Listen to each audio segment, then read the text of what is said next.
Good afternoon. On behalf of the Brazil Center at LLILAS, it's my pleasure to welcome you today to our talk. Our guest is Dr. Erika Robb Larkins. She's Associate Professor of Anthropology and the Director of the Behner Stiefel Center for Brazilian Studies at San Diego State University. Dr. Larkins received her doctorate in cultural anthropology from the University of Wisconsin-Madison. Her research and her teaching focus on violence and inequality in urban settings.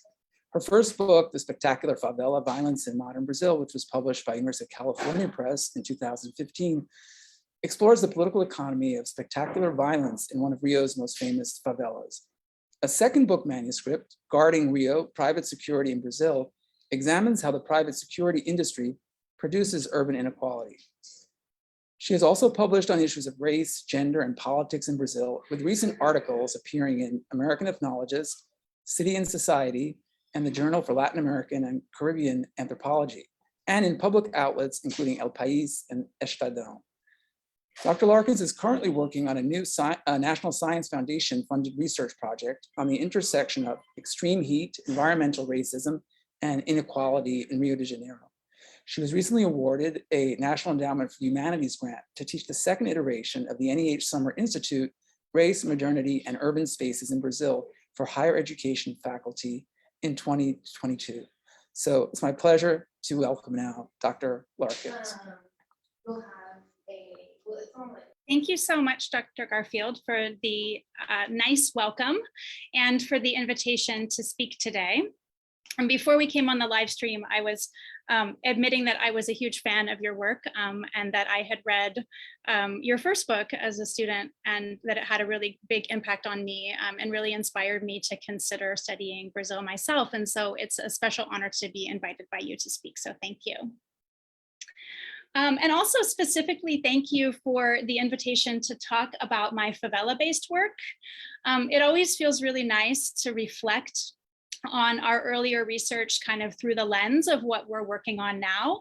And so I'm finishing revisions on the second book that you mentioned, and I can't bear to think or talk about it anymore. So I'm also really glad for a chance to kind of reflect on how that newer project connects to this idea of the spectacle and how it continues to be relevant for how I understand Rio's ongoing urban, social, and political dynamics. So I'm going to share my screen. I have a lot of slides. I figure all of you that are watching would rather look at pictures than a talking head, since we've been in Zoom together for a long time. So without further ado then, thank you again to everyone that helped organize, and away we go. And please, if at some point my connection gets bad or you can't hear me, I really hope somebody will interrupt me. This is like really talking into the void. So I somehow imagine that I'll keep talking and I won't know that our connection has dropped. So please do interrupt me. So let me start here like a good anthropologist with a vignette. Oops, oh, there we go. The night before the police invaded Rocinha, my narco-trafficker neighbors were preparing for war. As the static of their walkie-talkies intermittently broke the silence in the unusually quiet favela, they donned Black police uniforms and strapped on extra weapons. Tipped off first by informants within the police station, and later by the conspicuous movement of the hundreds of officers it took to raid the favela, the men next door took to the forest trails above the community, taking care to leave their front doors open before they left so that they would not be kicked in by the invading police. More important traffickers were surely relaxing, watching the invasion unfold on television from somewhere deep within the community, or as local lore had it, from the comfort of one of the many posh beachfront apartments they owned elsewhere. At first light, several police helicopters dropped into the valley, sharpshooters hanging off the sides, their guns poised to fire. The lack of a trafficker presence, however, did not diminish the scale or spectacle of police action. Hundreds of officers involved in what felt like a paramilitary scene in an action film descended. In front came the shock troops, the Batalhão de Operações Policiais Especiais, or BOPE, riding in their iconic armored tank. The Big Skull, as it is called, is an enormous black armored vehicle emblazoned with the troops' signature gold and red skull and dagger insignia. Others charged up the hill on foot, with helicopters providing air support, swooping slow enough to create a windstorm that knocked the books and papers off the shelves in my living room. Once BOPE had secured the area, the conventional non-elite special forces police, like the normal police, here they are, would slowly and unceremoniously climb the hill. Their leisurely posture contrasted sharply with the combat-ready movements of their elite colleagues.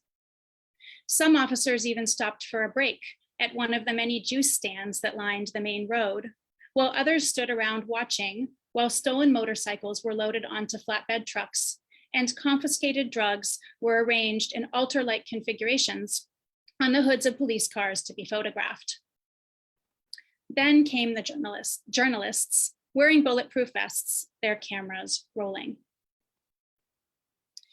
Despite the general absence of armed confrontation during police operations in Rocinha, and here I need to put a bracket in saying that this kind of absence of confrontation, this kind of highly staged thing, is pretty specific to favelas in this particular part of the city. And I am happy to talk about how what happens is different in places like Jacarezinho or Salgueiro, which had a police massacre just a couple of days ago last week. But in Rocinha, despite the fact that there's this kind of general absence of real confrontation, the representation of these invasions as a clash between the heroic forces of the state and enemy gang members is fundamental to understanding how the favela is policed. Traffickers, understanding full well the spectacle of state power at play in the intermittent attempts to curtail their rule, they know that the police need to claim bodies and confiscate drugs in order to demonstrate they are making progress in the effort to control crime. On another memorable occasion, my trafficker neighbors simply left 2 tons of marijuana behind for the invading police to find. Stacked in neat piles in the middle of an alleyway, the police were sure to take the following morning en route to the drug boss's house. The large hall made for a perfect media spectacle. Rather than simply and cheaply loading the hall onto trucks, the drugs were instead flown out in a dozen helicopter trips, dangling in a huge net above the favela skyline, a picture-perfect image for the front page of the morning paper. But within a few hours of the raids, the show was over and the police were gone. Traffickers had returned from the hills and paraded through the streets, gold chains, designer watches glinting in the sun, guns held high, and voices raised in a triumphant homecoming. As the so-called Hollywood of favelas, Rocinha is constantly in the public eye, subject to intense media coverage, and visited by legions of tourists, curiosity seekers, and researchers.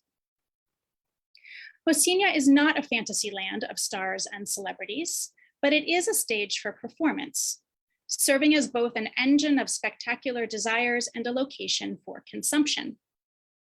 When I first moved there in 2008, initiating what has now been a 15-year relationship with the community and its residents, I planned to study favela tourism. But as I observed visitors curious about the community's world of crime or heard tourists complain that the favela was disappointingly safer than they expected, I felt that tourism could not really be understood without placing it in dialogue with some of the other spectacles that shaped life in Rocinha. Eventually, I came to see violence in the community, a painful and ongoing reality, as related to this thing or this concept that I call the spectacular favela. Spectacle doesn't just occur, it is crafted. And in Rocinha, it is crafted by a number of different actors, taking patterned forms. Engaged in long-term, low-intensity armed conflict, both drug traffickers and police use spectacle as a medium to communicate with one another and a means to speak with the world outside of the favela. But this is not all. Spectacular performances of violence, authored by both the state and the criminal world, are then put into circulation as commodities for global consumption. The violence of the favela becomes a commodity. It becomes something you can purchase in either media form or as a kind of touristic experience. And the spectacle of favela violence, imagined to be lurking around every city corner, is also something people can purchase private protection from, as I've been exploring in my newer work on private security. So let me say a few things about how I'm thinking about spectacle itself, and then I'm going to look more specifically at how it's enacted in Rocinha.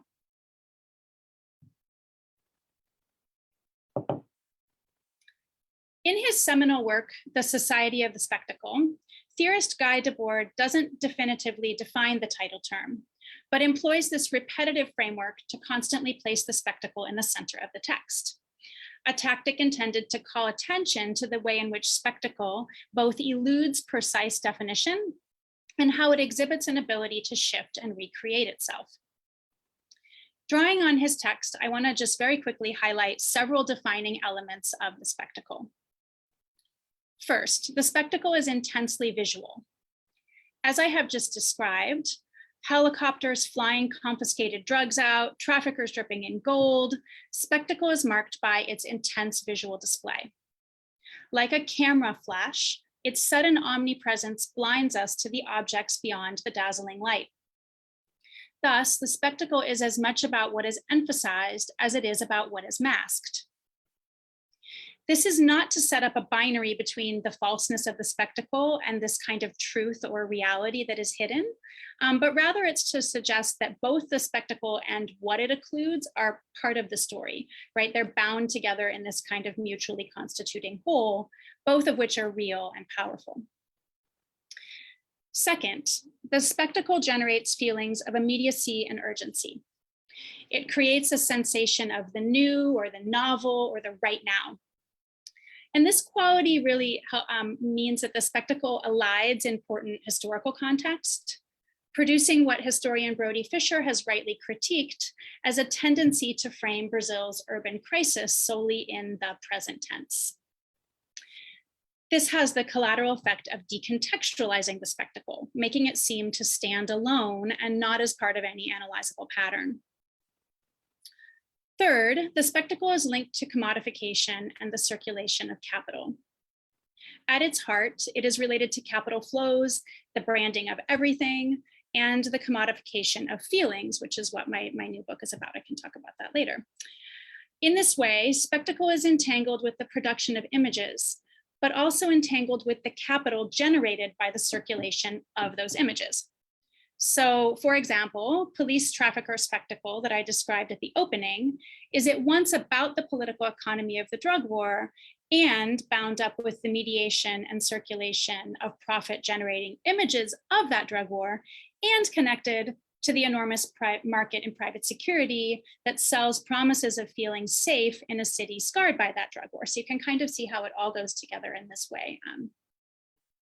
So in the time that I have today, I want to look at what I'm calling the enduring spectacle in three modes.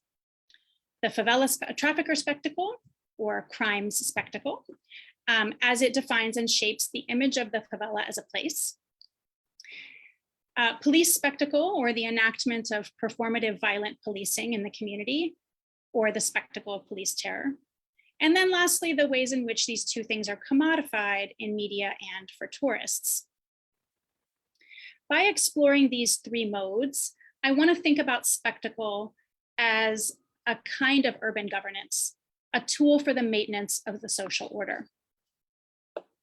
And I should say that this framing of the problem, that this, is that spectacle is a form of urban governance, departs from approaches to urban violence in Rio that see what goes on in places like Rocinha as state failure, or something that could be fixed by police reform, or by shifting drug policy.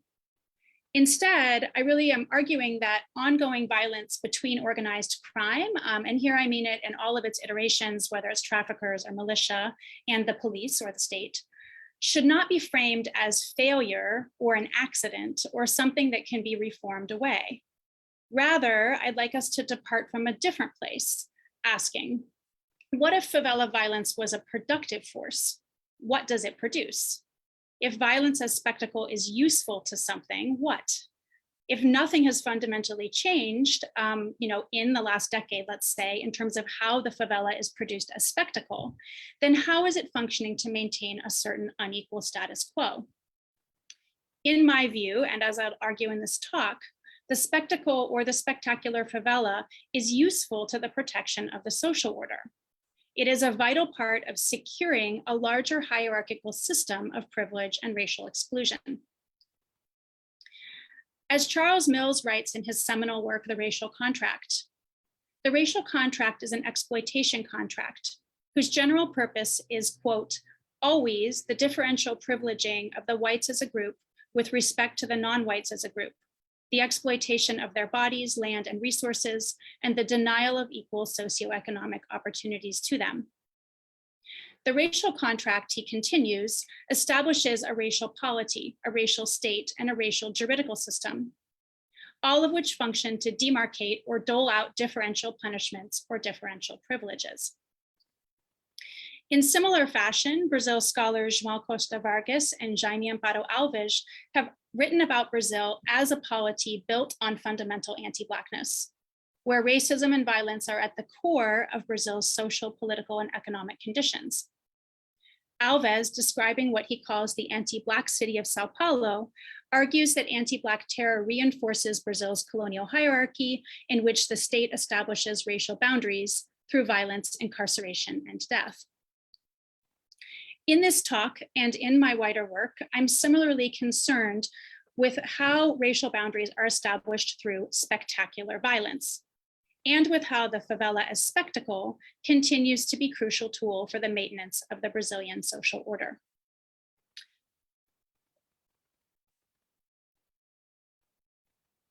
Okay, so now that I think I've hopefully set up enough background for you, let's talk specifically about some of the ways in which the spectacle comes to life in Rocinha, looking at trafficker, police, and tourist spectacle more closely.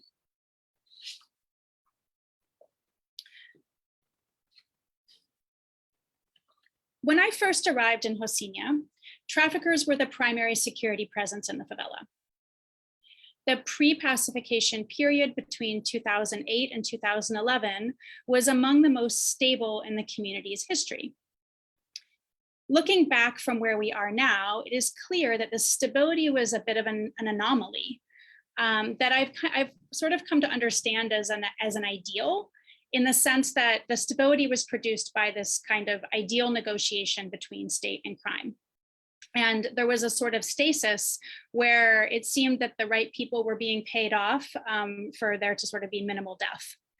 And I've come to think of this as the sort of a pinnacle of strong trafficker power, in the sense that they were all dominant and not dealing with a lot of challenges all the time. Spectacular violence featured centrally in this success, so this kind of pinnacle of strong trafficker power. Trafficker power was performed for the population in two principal registers. On one hand, traffickers used the threat of spectacular violence to consolidate control. They brandished high-powered guns, including anti-aircraft weaponry, patrolled in police uniforms, and publicly punished those who crossed them. On the other hand, traffickers flaunted their ability to obtain luxury consumer goods in no less spectacular fashion, riding imported motorcycles, adorning their bodies with gold jewelry and expensive watches. In some cases, it was not only trafficker bodies, but those of their pets. The Dono de Morro's pet monkey, for example, wore this gigantic solid gold medallion, and his dog, which was named Dollar, had a diamond collar with a dollar sign on it. While this kind of ostentation was the norm for some traffickers, others I interviewed critiqued such tacky consumption, locating real power in more refined displays of distinction and taste, spectacles of a different kind. Beto, the gerente de segurança at the time and one of my main research collaborators, wore diesel jeans, a Lacoste shirt, imported cologne. and himself engaged in vicarious travel by watching National Geographic or the Travel Channel or talking to foreign anthropologists. His consumption consciously emulated upper middle class Brazilian practices in which brands and travel experiences are markers of wealth and status. So trafficker spectacle entailed these sort of incongruous parallels.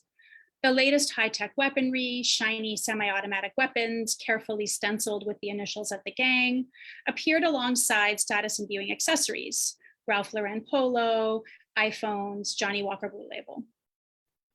Since spectacle cannot be hidden, these markers gained momentum as they were put into circulation as points of visual contrast alongside dust, trash, and open sewage, on camera, uploaded to social media, or in probidão videos posted on YouTube and TikTok. And these are from 2010. These are from like last month. All that has changed really is the faction. The violence meets glamour of this kind of narco aesthetic resurfaces in media spectacle.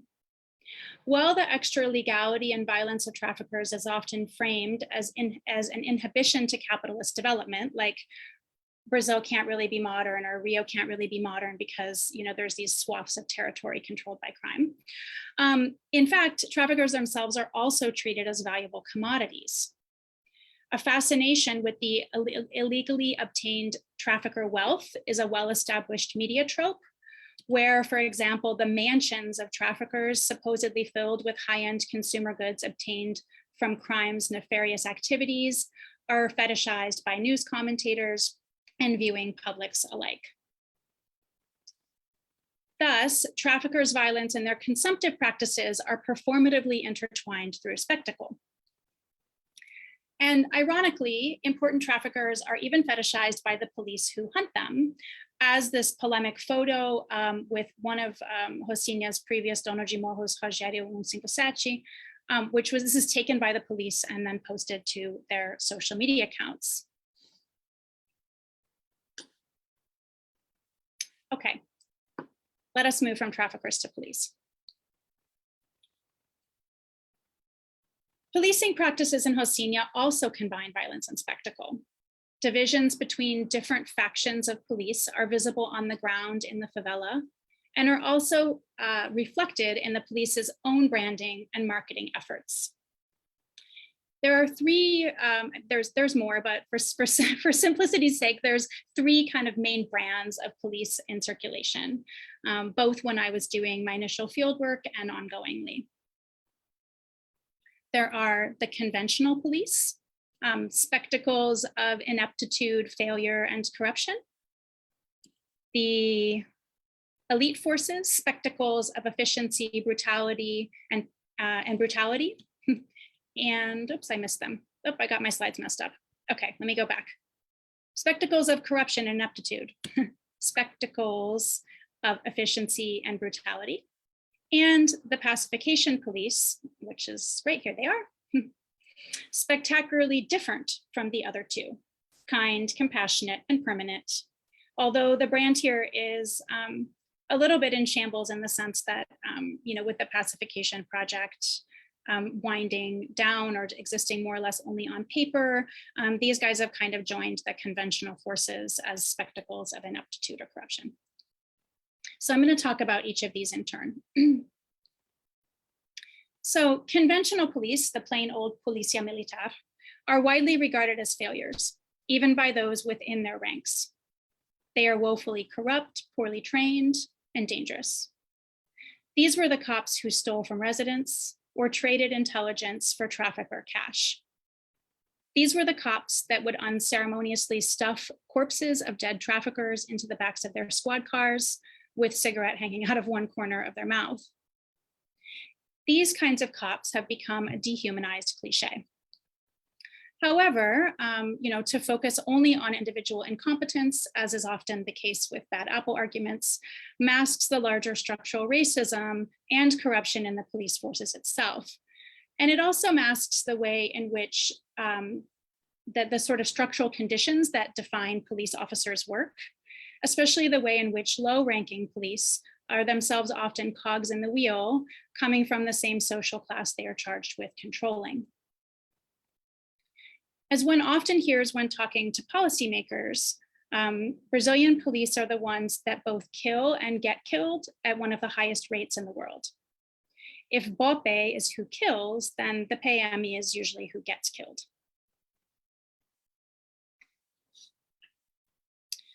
While the rank and file PM are seen as a national embarrassment, a different cop, the elite cop, takes center stage. Not all police work in favelas is done by BOPE, but as the government force specifically designed for favela warfare, they are particularly revealing of the character of state-crafted legitimate force against low-income populations. And spectacle is at the center of pretty much everything they do, as is excellently illustrated by falling down the wormhole of their social media, as I did in preparation for this talk. Yeah, I don't know if I suggest going there or not, but it's pretty fascinating.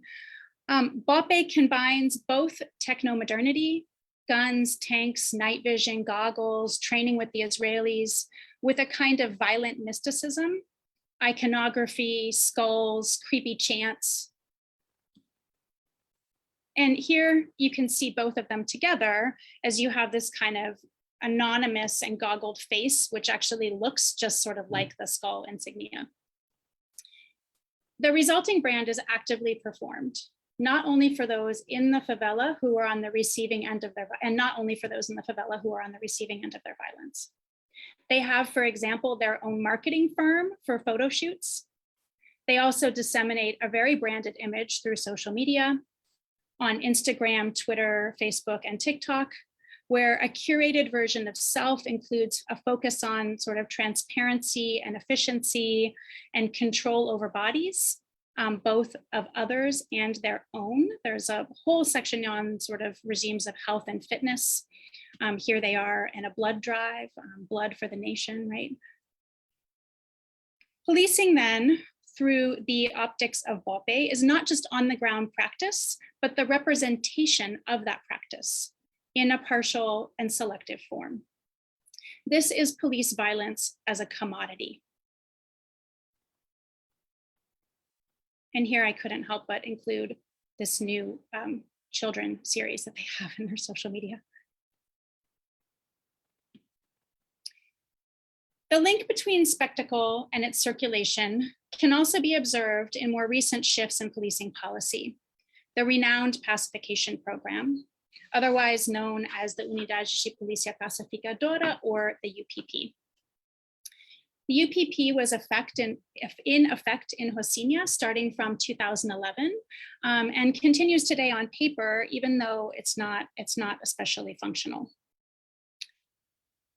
Although proximity policing is not new to Rio, the UPP officers trained in the language of human rights, in dealing with media, in smiling for photos with children, were packaged as spectacles of progress, while other forms of police violence and torture continue to serve spectacular functions away from the light of the cameras. Pacification wasn't limited to boots on the ground, but also included other state-led interventions. The physical space of the favela was altered by the promotion of what Mariana Cavalcanti has described as an architecture of spectacle, teleféricos, pasarelas, and rainbow paint jobs. And the application of maquiaging or makeup to the favela, as residents said, was complemented by economic formalization, taxation, and microcredit schemes, often from for-profit companies that encouraged resident bootstrapping and entrepreneurship. These policies, while they were being celebrated as efforts to uplift the favela, did not address ongoing structural problems and embedded racism, the racial contract, that hinder the possibility of resident mobility. So while commodification is inherent to police and trafficker spectacle, favela violence is literally for sale as well. It is produced as a commodity for consumption in both disembodied form through media and embodied form through tourism. I'll give you a minute there to contemplate Michael Jackson on the Laji. Get my sip of water.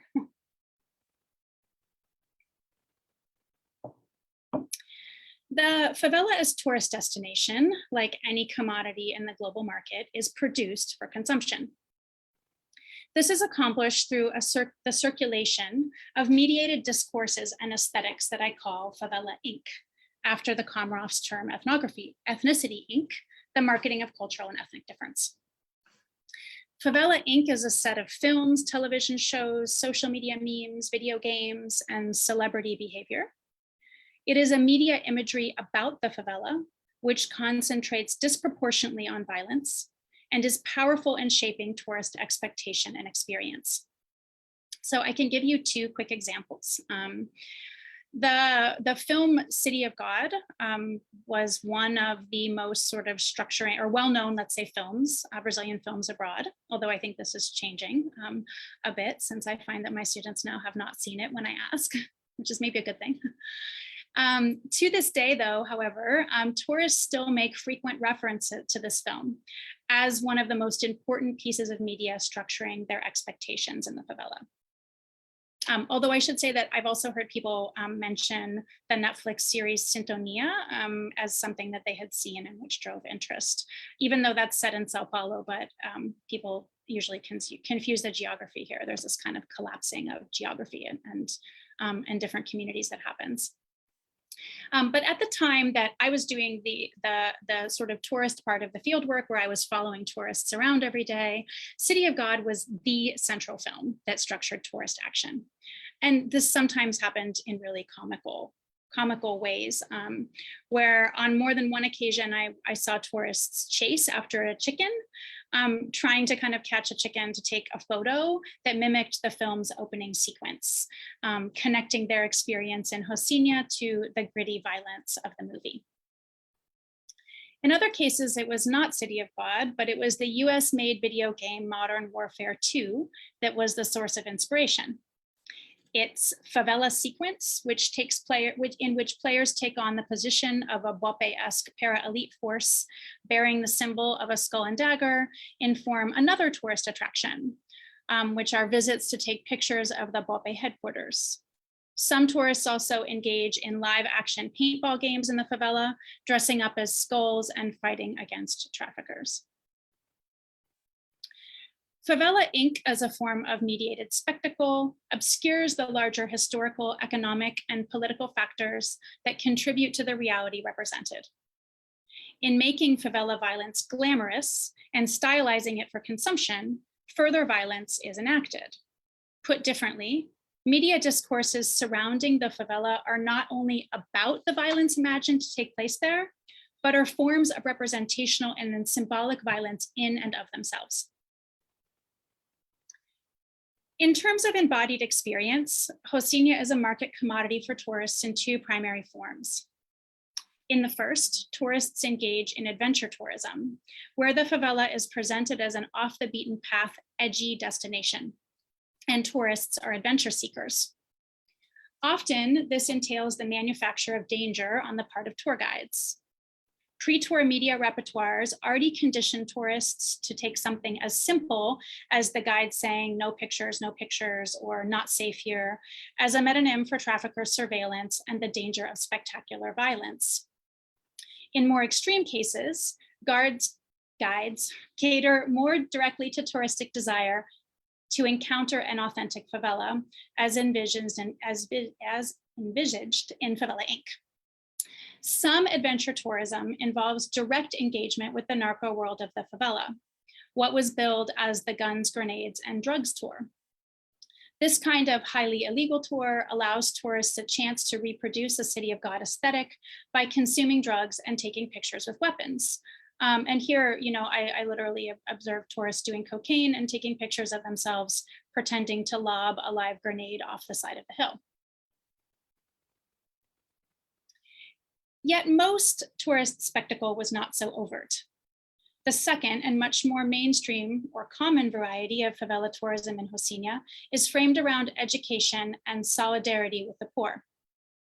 In this form of visitation, the favela is a social problem for which the state and Brazilian elites are largely to blame. Tourism is couched as a social good, and tourists are treated as the harbingers of progress and awareness, performing wokeness. Violence still features centrally in the narrative, however, as the risk that creates at-risk youth for tourists to engage with at local NGOs. Solidarity tourists were just as complicit in authoring spectacle as their adventure-seeking counterparts. But here it is the spectacle of charity that is performed and captured in photos. Tourists would frequently document themselves making donations to nonprofits, taking smiling pictures with their hands poised above the donation box, or they would pose surrounded by barefoot children. Images such as these are clearly not about meaningful solidarity, impossible to accomplish in the space of a 2-hour tour, especially when interactions with residents are so brief and superficial. Rather, these performances of charity are about tourists as they wish to be seen, as politically correct, enlightened visitors. When I asked them about their reasons for visiting, tourists would often express a desire for authenticity, a desire to depart from the curated beachfront neighborhoods of the Zona Sul to experience how real people lived so that they could better understand the real Brazil. This interpretation of tourism as bearing witness is further reinforced by the rhetoric of guides, who emphasize the contribution of the tourist's mere presence. It also problematically locates potential solutions for favela violence at the level of the superficial. If only people from different walks of life all just interacted more, and elides the deep structural inequities of the racial contract, which are of course hyper-present given that most tourists are white from the global north. Solidarity tourism then, as it is currently practiced, replaces any real action to mitigate violence, instead working to mask a highly voyeuristic encounter.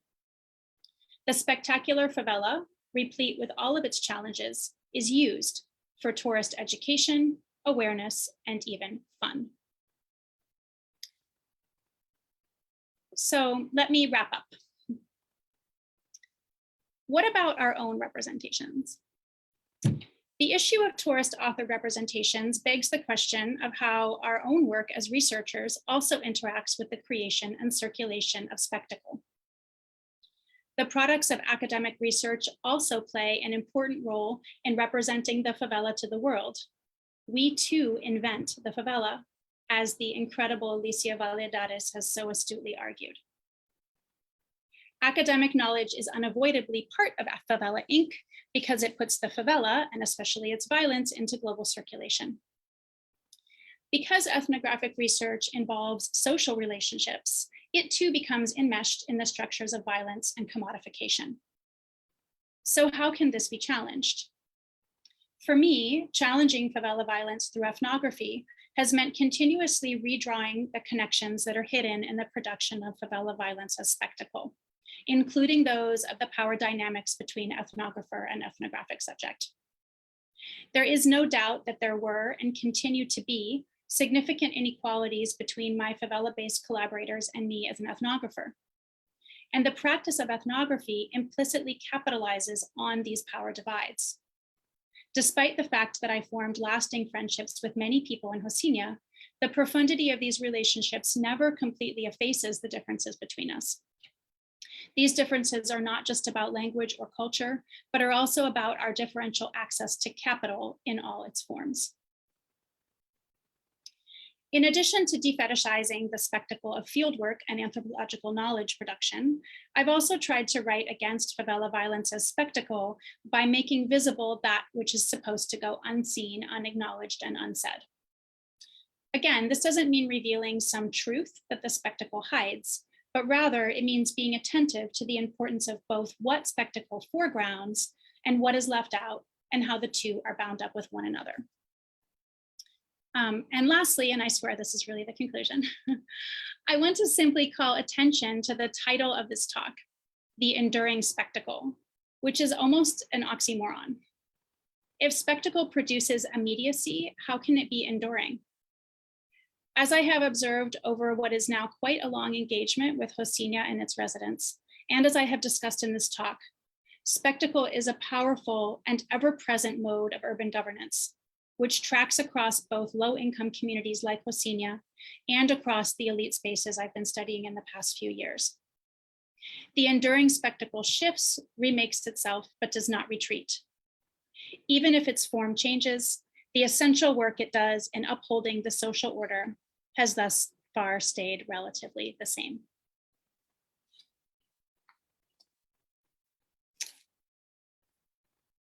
And that's what I have to say. Let me see if I can turn off my share screen here so that I can, there we go.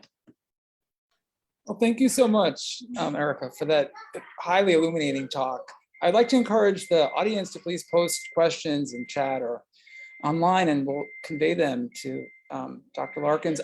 Let me start off by asking you about the question of that oxymoron that you referred to, the enduring spectacle, because as I was thinking about your talk, which was so incredibly trenchant, I wondered how the representation has diversified with the sort of explosion of social media. Since you've been studying these communities for many years, but over the course of that time, the media, has significantly evolved, and who has access to it, clearly with inequalities. But so I wonder to what extent you've gauged some sort of shift or some sort of differential based on the explosion of the social media and how that's affected this question of the spectacle. No, that's a great question. And I think that's a place where I have maybe optimistic things to say. In the sense, I mean, we all know that, and I'm sure there's social media scholars that say this far more eloquently than I do, that, that social media has both kind of a democratizing effect in the sense that, there's people from all different kinds of people can make TikTok videos and, can access it and produce representations. At the same time, those representations are also often plugging into things that already exist, like they're meeting out a market. And so I think what has changed, one of the things that has changed in a positive sense is that people from these communities have a lot more agency in representing themselves, their stories, not only just on social media, but also as tour guides. And that's something that I think is really positive. However, people still come to this exchange with a certain set of expectations, which are often shaped by kind of mass media representations, and act really disappointed when they do not find them, right? And so I observed, and I relatively recently, even tour guides from these communities that are trying to tell a really different narrative often get interrupted, by tourists that are like, well, hey, where's all the guns, right? And so, and so again, while it's positive, there's still those sort of dominant narratives that are in circulation and that, people have to work within. Thank you. I think Paloma Diaz has a question. Yeah, actually, I have a couple of questions. First, as you were talking, I was just checking Airbnb, what's going on in the favelas in Airbnb, and I'm wondering how much real estate is a driving force behind this pacification. Yeah, I think the real estate stuff is totally key, right? And it's key. I mean, it's not only real estate speculation, which we know really determined which favelas were pacified and which were not. But it's kind of the whole constellation of spectacular violence, right? And I think I alluded to this a little bit in the beginning. In Salgueiro in São Gonçalo, the police in a 36-hour period shot something like 1,800 bullets, right? You could not do that in Rocinha, right? Because of where it's located, because of the centrality, because of the wealth and power of all of the neighborhoods around it. And so there really is like there's kind of a geographic inequality also in terms of the level of sort of insane level of violence that we can see emanating from the state depending on geography, right? So in some senses, the proximity of multi-million-dollar beachfront apartments diminishes the amount of sort of state violence that can occur in the community. On the other hand, there is definitely that kind of a real estate pressure that happens around sort of gentrification, and there was a huge boom, in Airbnbs that are of course of a certain kind, right? Like it's also so important to point out that most favelas don't have the view that Rocinha has, and nobody's renting Airbnbs, in the Zona Norte. And so there's a way in which the location is so determinative here, right? But definitely that was a thing. And if you look now at, especially Vidigal, the community that's right next door to Rocinha, that has really spectacular views and has always been kind of talked about as a calmer favela, has just tons and tons of, art studios and gorgeous bars. And, it's really become a very gentrified place, I guess we could say. And I think there's lots of folks that have done work on that more recently than I have, so. Yeah. I have another question.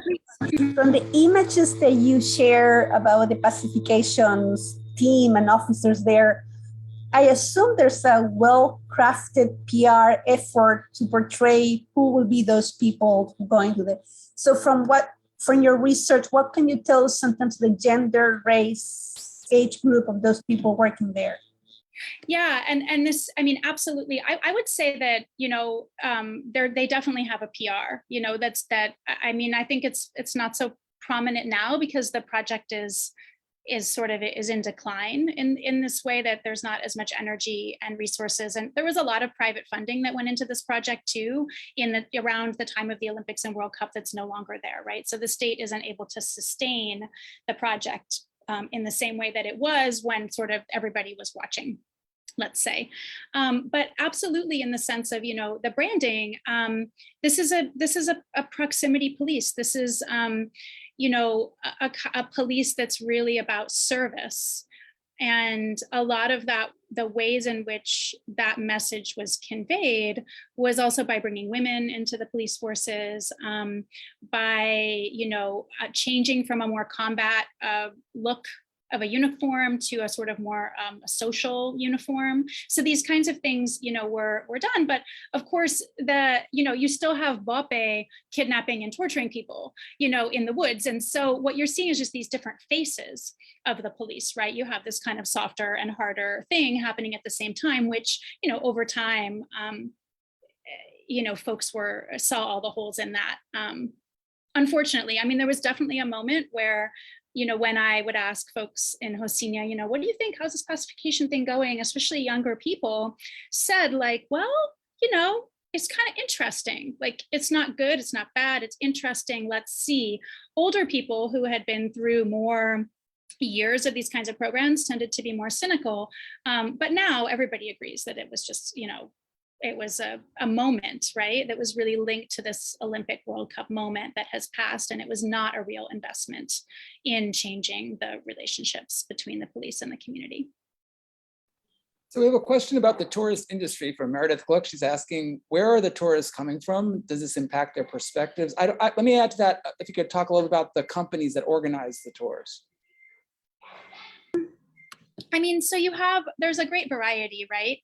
And one of the things that's happened since, folks first started studying favela tourism is that the favela has become part of what it means to see Rio. So you could be on a cruise and like your onshore activities, which are like see the Cristo and ride the bondinho or, whatever, the favela will be on that list.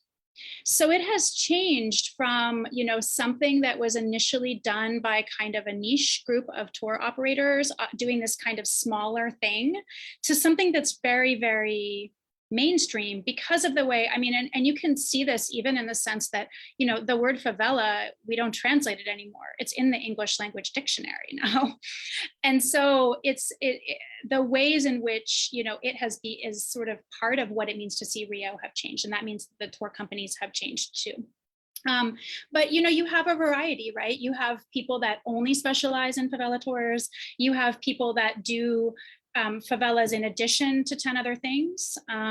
You have people that live in communities that run them. You have, there's just an enormous range. And I would say the same thing, with the tourists, in the sense that depending on what kind of tour you're looking at, the tour population changes a little bit. So if it's a walking tour, you're going to get people that want to hike. Well, they never hike up, they always hike down. Yeah, but you're going to get people that are kind of more interested in, like, oh, we don't want to ride in Jeeps, right? That's a whole thing. There's Jeeps that go through, and people don't like the Jeeps, right? But there will also be lots of people that don't want to do that. They want to ride the Jeep. So it's a little bit of and sometimes it's a demographic. I mean, you can imagine that, like, who's going on like the super scandalous tours, like the drug tours, are young. This is like that they recruit for those things in hostels. Like, I worked in a hostel for a while, and those tours were like run out of, the people that operated them would come around after happy hour, and like after some, like hostel kids from Australia had had a few beers, and like convinced them to go to the favela, right? So, that kind of thing happens like more sort of in a younger age demographic that sees even a conventional favela tour as like, oh, that's like something for, old people on a cruise ship, right? So, I mean, the thing about tourism is it's always diversifying. I mean, there's always some new variation or some new spin on it. Hopefully I answered your question. Paloma, did you have another question? If you don't mind. I was thinking of the Pixar movie Rio. I'm not sure if overlap at the time you were doing field research. What was the reaction of the people living in the favelas seeing themselves portrayed in that way? Oh my gosh, that's such a good question. I don't know if we ever talked about Rio. It's so funny, actually, now that you, I don't know. Let me get back to you on that one, because for whatever reason, I don't know if I wasn't there or I was like, yeah. I think that movie is is interesting in terms of also being one of those pieces of quintessential media, right? Especially for younger people. So that's a good question. Yeah, I don't know the answer, but I'm going to find out now. I'd like to ask you to talk a little about the role of the mainstream media now. Your work, I think, restores a tremendous amount of agency to all the actors involved in these representations within a sort of array, a repertoire that they, has sort of been assigned, but then there's this conscious kind of crafting of imagery on the part of various actors. But I keep returning to the media as a key mediation in these images. So to what extent do you think that the mainstream media, the global, has thought about these issues critically and their historic or current role? Is there a discussion among journalists, let's say, about this question? I mean, that's a great question, and I don't fully know the answer. I would love to know if global execs are having a conversation about, like, hey, the way we represent the favela is really messed up. What I do think is, I think there has been, and this has been going on for some time, a move toward making a space even in global for voices of people from communities, but they're in a lane, right? It's like they're like the column, which is youth reporters from the community. They're not in the middle, right, or in the mass of what is being produced, right? And something that just strikes me, I mean, I can't say how conscious or unconscious. I mean, I always have this problem where I like, oh, do I sound like this is all a conspiracy theory? Do I feel like they're all getting together and deciding, we're going to represent the favela in this way? And I can't say that. But what I can say is that the consistency of representation is pretty astounding, because the exact ways that favela, operations or, the arrest of traffickers or all of those things are being talked about, let's say from like 2006, when I started doing preliminary research in the community, to the articles that I'm reading right now, they're more or less the same. I mean, it's kind of terrifying, actually, in the sense that there's small differences, but there's like a genre of this that seems to be relatively intact, right? And so what that says to me is that nobody has systematically sat down and thought about dismantling it, or questioning it. And sometimes, it varies in terms of, higher or lower news sources, let's say, so what you might see in something that's more tabloidy, might be a certain way, but the overall kind of dominant narratives, the way that the favela is constructed, as this sort of problem space or the space of danger, really stretches across all kinds of venues. So I don't know if that answers your question. I mean, I would love, I'm sure that there are other people besides me that are looking at this kind of a critical question, especially in the space of social media too, right? Which is helpful and useful, I think, in encountering some of those representations. But the same TV shows, the same kind of spectacular coverage, playing in the background of the kitchen, or the hair salon, or whatever. I think that part is pretty, to me, it feels pretty constant, in that I don't see a lot of changes in the fundamental content over that course of the time. And that is, I mean, I don't want to sound like such a pessimist, but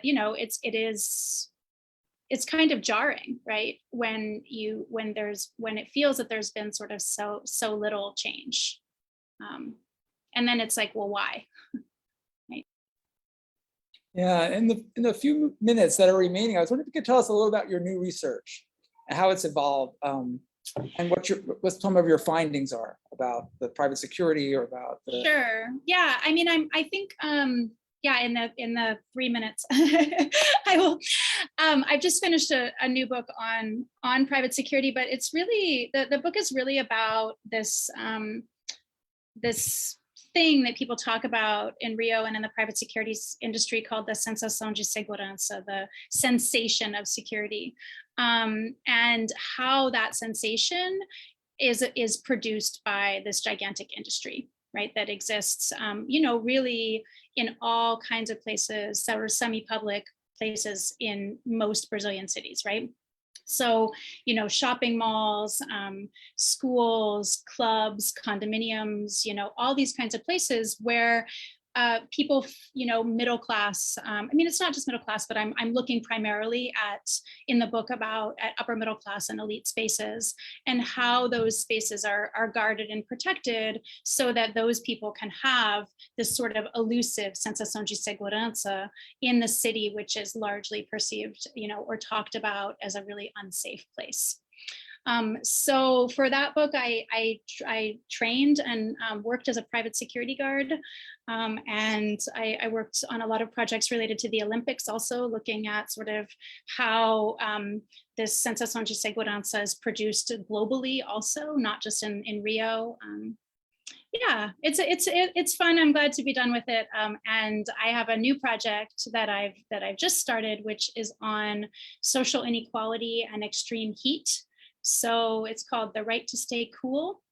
And looking at how people in different parts of the city experience extreme heat and how they stay cool. What technologies do they use for cooling in the heat of the summer? So how can we use heat as sort of a methodological entry point to understanding urban inequality, and ideas about sort of race and heat, and that go along with that inequality. So those are the new projects. So hopefully you'll see them sometime in the future. Well, we're very much looking forward to it. I wanted to thank you on behalf of LLILAS for your wonderful talk today. It's really been a pleasure. And thanks so much. And for the others, please, in the spring, we'll have other events at the Brazil Center. So we hope to see you at those upcoming talks as well. Thank you. And I hope you all have a good afternoon. Thanks.